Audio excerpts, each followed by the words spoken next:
Okay, I thought I'd do this little video for you guys and give you a little poker lesson. How's that today?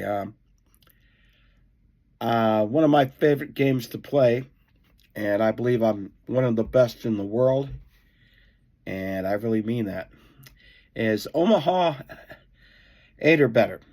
Okay, with the high and the low deal. Now I play the tournaments, but I also play cash game, and I play the cash game over at the Orleans, the 816. Sometimes I play the 4-8, but mostly it's the 816.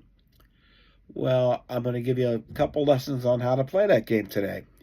Number one, when I went to play this week, I won a few $100 and nothing to be all excited about. And I normally win more than $6,000 to $1,000 when I go over there and play. But this week it wasn't like that.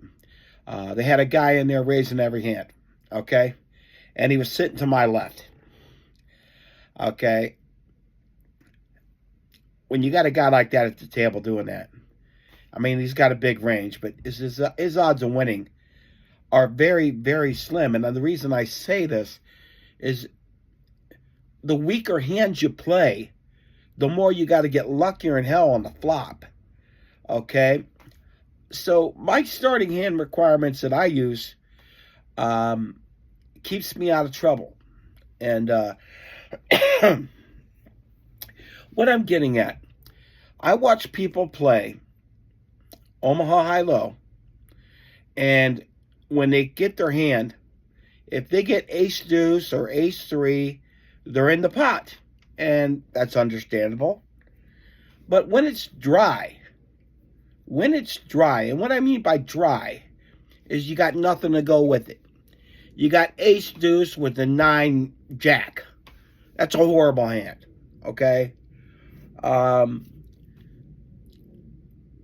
If you got ace-deuce with like 10-jack or king-jack, way better hand. And the reason I say this is because in this game, there's always a high. There's not always a low.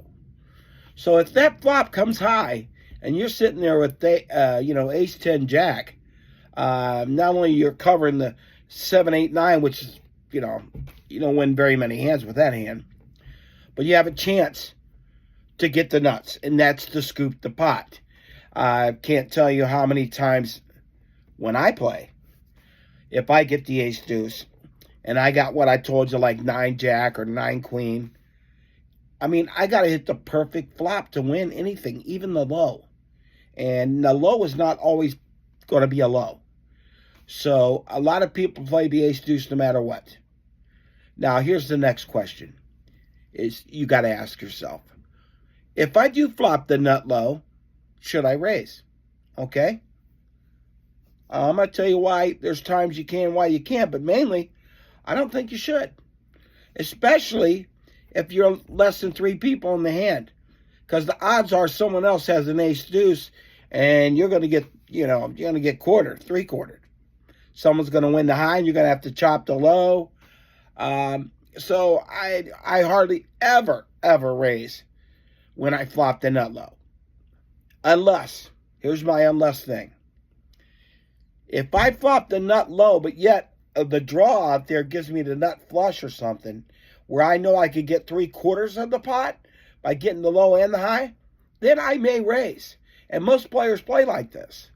But I see a lot of players play, oh yeah, I know I'm getting half the pot, I'm going to raise anyway. And then next thing you know, they're losing twice as much money because somebody's got the high and they're chopping their low. So starting hand is a big key to not getting beat up in that game. Okay, I have a number system that I use, and that's why I don't get beat up.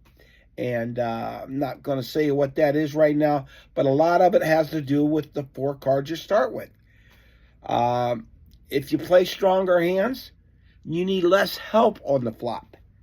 For example, I'll give you another example. Let's say you got ace-3, 5-7. Oh, it's good to see the flop. You're hoping to see a deuce, because then you're at least going to get half the pot. But we're talking about just 4 deuces, and probably somebody's holding 1 or 2. And if you got the ace-3, like 8-9, I mean, you're basically just hoping and praying you're going to get a deuce, because I don't see many hands being won with 9-10. You know what I'm saying? So that's part of it. Myself, I have a number system that I use, and it keeps me out of trouble. And because I use this number system, and it's pretty damn strong, it keeps me from losing big pots. But here's the key. The key is you got to be ready to always fold. Money saved is money earned. I'll give you an example. Let's say I'm playing ace 3, 5, king, which isn't really that bad of a hand, okay? Because you got the high and the low kind of covered. I mean, it's not a big hand, but say the ace 5 suited in diamonds, okay? So now when I'm sitting there looking at my hand, I got ace 3, 5, king, and I know I got the nut diamond. I'm looking for a certain kind of flop. Number one, I want to see a deuce in it. That way I got the ace 3 for the low. Or I want to see 2 diamonds in it. Because now, if 2 diamonds come up, that's a chance I could get the whole pot on the high flush. Okay? And if there's low in there, well, I got the second nut low with ace 3. So if that deuce comes up with 2 diamonds, I'm sorry, I'm not going nowhere. That's just way too many outs to win the whole thing. You can imagine if the river come deuce of diamonds, now I got the nut flush and the nut low. So, but this is one little lesson I want to give you. I take that in consideration. Using your hand with a good starting hand is the key to that game. Not just any 4 cards. I watch these people rebuy and rebuy. No. A matter of fact, when I go over there and play at the Orleans, I don't never rebuy. I bring out 200. I know that sounds crazy, playing that game. But that's how I feel about my game. I bring out 200, and I usually leave with like 600 or more.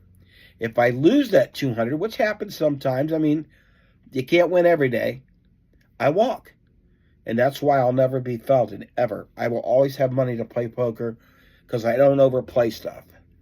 So I hope you enjoyed this little lesson. It's always about your starting 4 cards. The strength of your hand does matter, because when you got a strong hand, you don't need to hit the flop like a maniac. And then if you do, you're probably going to win the hand. If you start with a bad hand, you need the whole world. You got to flop the world to win. I mean, seriously, it's really tough. One of these days, I'll show you my little secret about my number system. Today's not the day, but once again, I want to thank you all for following me here on my YouTube channel, and I hope you learned something today. Starting hand requirements. Make sure you got a strong hand. If you got the ace deuce and it's dry, you're playing for half the pot, guys, unless you get the miracle 3, 4, 5 flop. So keep that in mind. Ace deuce is not as good as you think it is when you got nothing else with it. That's why ace deuce dry to me is, or ace deuce, or ace 3, I mean, either one of those. All right, so thanks for listening. Have a wonderful day. And I got a lot more coming up here real soon. Got some more pros that are going to jump on board, and I'm going to be interviewing. And I want to thank everybody for following me. And Happy New Year. And have a great day. How's that sound to you? Thank you.